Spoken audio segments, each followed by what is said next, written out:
Halo, halo, Assalamualaikum warahmatullahi wabarakatuh. Bang Said apa kabar? Alhamdulillah baik, Mas Baik, Herslu. baik. Yang nggak baik kelihatannya kondisi bangsa kita ya. Pasca pertemuan di GBK itu ramai sekali. Anda mau mau lihat dari sisi apapun banyak sekali sedang diperbincangkan di media sosial ini ya, heboh di media-media massa juga heboh.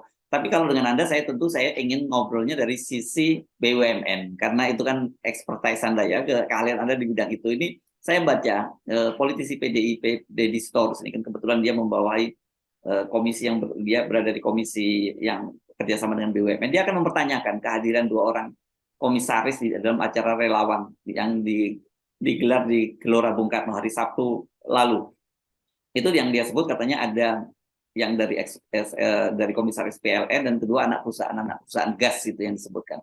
Ini sebenarnya gimana sih aturannya, Bang Said itu memang komisaris itu nggak boleh terlibat dalam peristiwa-peristiwa politik seperti itu?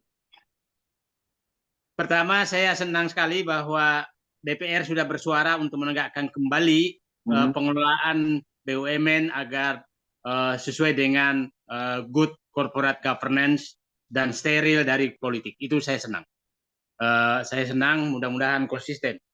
Eh, saya ingin sampaikan bahwa sebenarnya BUMN itu betul-betul sangat tegas di dalam undang-undangnya, dalam aturan yang ada bahwa tidak boleh menjadi pengurus partai politik, tidak boleh menjadi anggota mulai dari pimpinan sampai karyawan. Itu tidak boleh. Tidak boleh ikut aktivitas politik praktis. Itu sangat tidak boleh. Nah, tapi sangat sulit sekarang karena menterinya itu bekas ketua tim sukses. Nah, jadi saya pada saat pertama ketemu Pak Erick Thohir di salah satu stasiun TV, saya sudah ingatkan bahwa ujian terberat Anda nanti adalah pada saat Anda menetapkan direksi dan komisaris BUMN karena Anda adalah bekas ketua tim sukses. Itu saya sudah ingatkan. Ya, Dan apalagi saya, sekarang ingin membentuk tim sukses baru lagi. nah, Nah, itu tim sukses untuk orang lain. Mungkin sekarang tim sukses untuk dirinya, gitu kan. Nah, saat itu saya sudah menyatakan bahwa sekali Anda membuka jalur non profesional, maka itu sama dengan membuka jendela, maka air bah akan datang menenggelamkan BUM. Itu saya nyatakan 2019 kita bulan November, beberapa minggu setelah beliau dilantik. Nah, itu saya pikir di ininya masih ada, jejak digitalnya masih ada. Nah, sekarang apa yang terjadi sebenarnya sudah sangat sulit karena apa yang saya takutkan dilakukan. Banyak sekali tim sukses dan istilahnya tuh relawan tim sukses yang dijadikan oleh Erick Thohir menjadi komisaris di BUMN. Mungkin juga uh, apa namanya PDIP melihat kok ini yang dapat karpet merah terus adalah tim sukses. Kok dari partai yang asalnya presiden kok kayak susah. Ingatkan dulu salah satu pengurus partai kan udah marah-marah kan, pengurus PDIP karena tidak mendapat apa namanya, dianggap tidak mendapat perhatian untuk menempatkan orang-orangnya di apa namanya di BUMN. Nah, ini yang saya sangat was-was karena ternyata BUMN sekarang betul-betul dijadikan tempat penampungan. Itu yang saya was-was. Nah, penampungannya ini berlanjut dan setelah di dalam malah menjadi sumber untuk menjadi tim sukses. Jadi menurut saya sekarang tidak sedikit BUMN ini dijadikan tim sukses berkelanjutan. Kalau sekarang dulu tim suksesnya calon presiden Jokowi, sekarang tim suksesnya sepertinya kalau lihat Pak Menteri juga sudah berkeinginan menjadi presiden. Sehingga mungkin orang-orang yang ditanam sekarang, Pak Jokowi juga melihat nih. Nah, bahwa ini ternyata sudah digunakan untuk kepentingan mensukseskan dirinya. Jadi kalau orang ingin menyatakan bahwa apakah Erick Thohir itu termasuk yang di-endorse oleh presiden atau tidak, sangat sulit dibantah kalau menyatakan tidak. Kenapa? Kalau Pastilah ya, pasti karena waktu kita ingat ketika di HIPMI Solo kemarin, kan Pak Jokowi jelas menyebutkan karena di sini kan juga pada calon presiden, calon wakil presiden dari situ ada Erick Thohir, ada yang lain-lain juga di situ semua ada Puan dan sebagainya.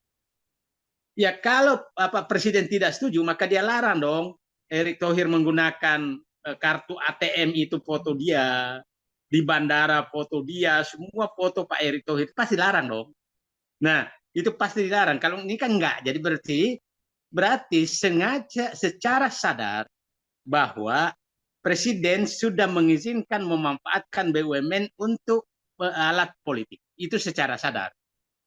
Saya senang Deddy Sitorus sudah menegur ini jangan pakai itu dong BUMN ini BUMN itu badan usaha milik negara bukan badan usaha milik penguasa apalagi bahan usaha milik nenek moyang lu itu kan kata-kata yang sangat terkenal dari Pak Erick Thohir ternyata bukan nenek moyang lu tapi mungkin nenek moyang gua gitu kira-kira kira-kira begitu kalau lihat ininya jadi nah saya berharap ini mulai terungkap semua.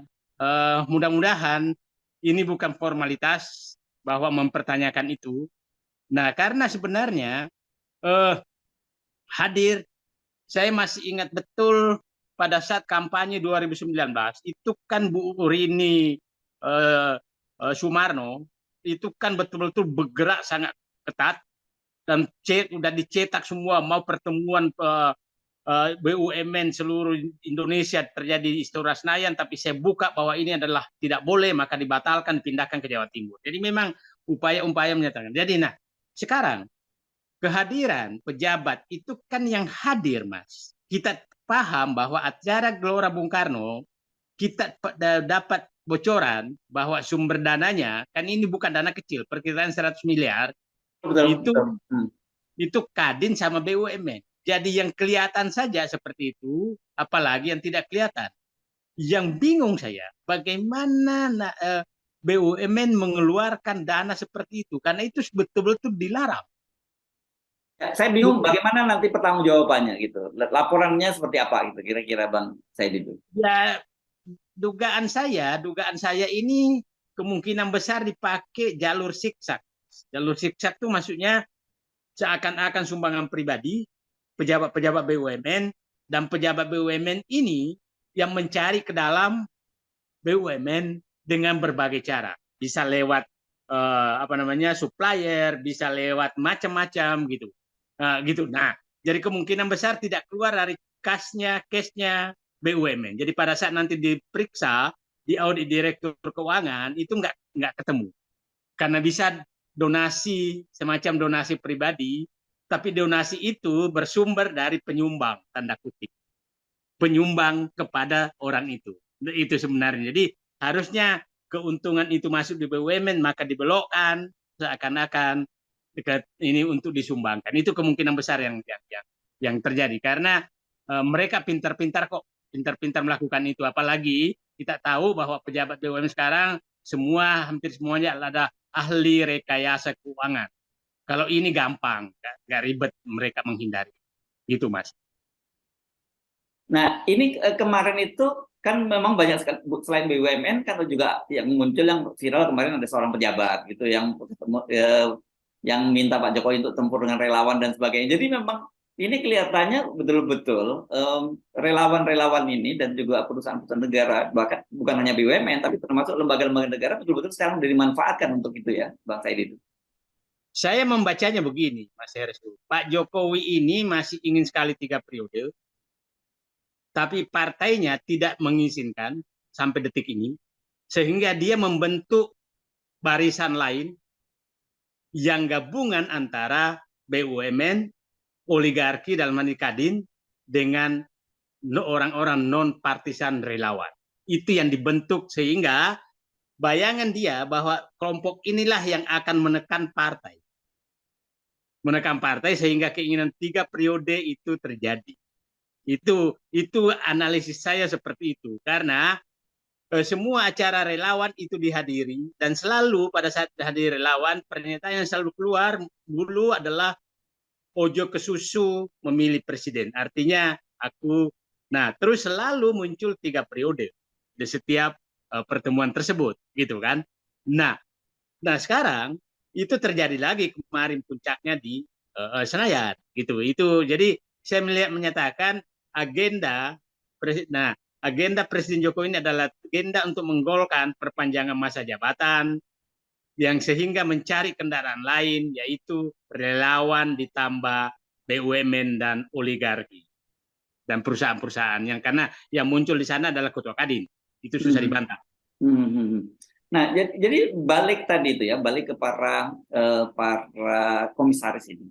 Kalau ada pelanggaran-pelanggaran seperti itu, siapa yang berhak menegur dia atau mengambil tindakan? Karena kalau ternyata kemudian ini memang mereka ini adalah bagian dari tim sukses, bagian dari ini kan susah kalau menterinya sendiri juga tim sukses gitu, Bang Said itu. Eh, jadi memang untuk membersihkan sesuatu memang harus sapu bersih, Pak. Sapunya harus bersih, bukan sapu bersih, sapunya. Saya pernah mengalami hal yang sama yang cukup berat. Pada saat itu asesmen BUMN dan menjadi tim sukses itu adalah komisaris utama Pertamina, salah satunya banyak ya, adalah Sutanto, mantan Kapolri. Mantan Kapolri. Saya panggil beliau, Pak Sutanto, ini Bapak melanggar undang-undang. Saya minta Bapak memilih apakah Bapak mau tetap komisaris utama BUMN atau menjadi tim sukses. Dan saya siapkan surat pernyataan surat pernyataan mengundurkan diri sebagai komisaris BUMN atau mundur sebagai tim sukses. Materinya saya siapkan.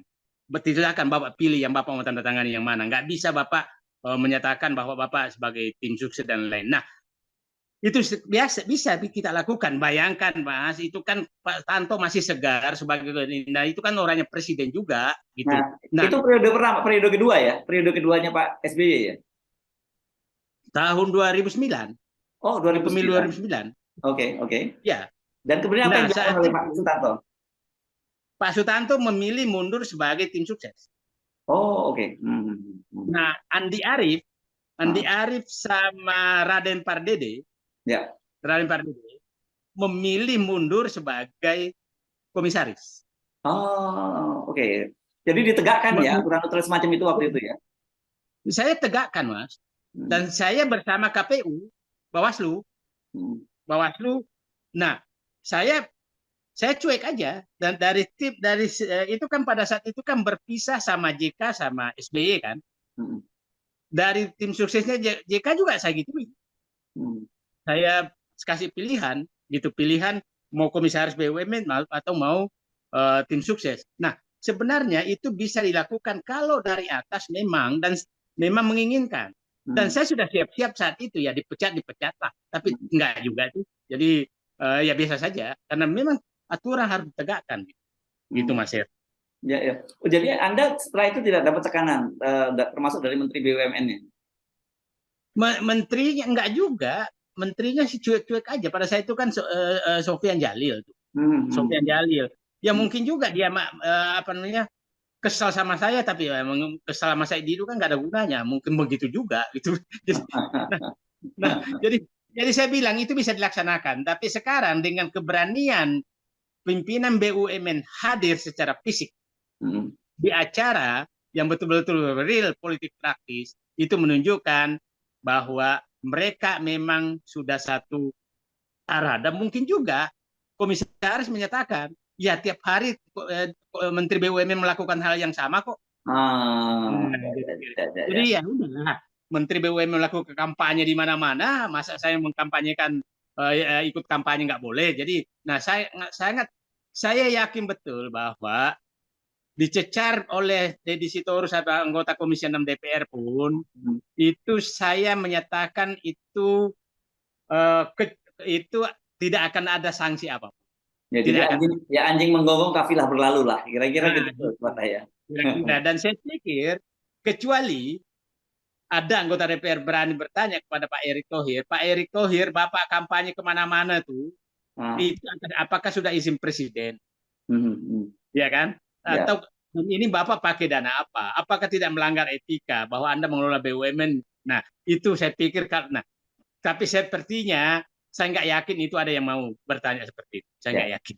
Jadi artinya kalau ada yang mau anggota DPR bertanya saja, apalagi mencecar itu udah langkah bagus, lepas dari kemudian ada tindakan atau tidak dari Menteri BUMN gitu ya.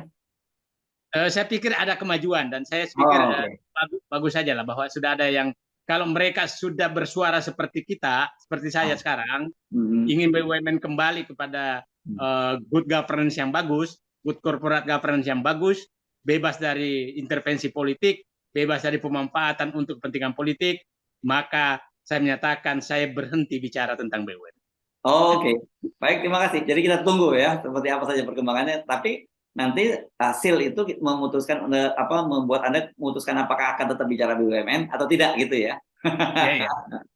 Oke, baik. Terima kasih Bang Said. Assalamualaikum warahmatullahi wabarakatuh. Waalaikumsalam warahmatullahi wabarakatuh.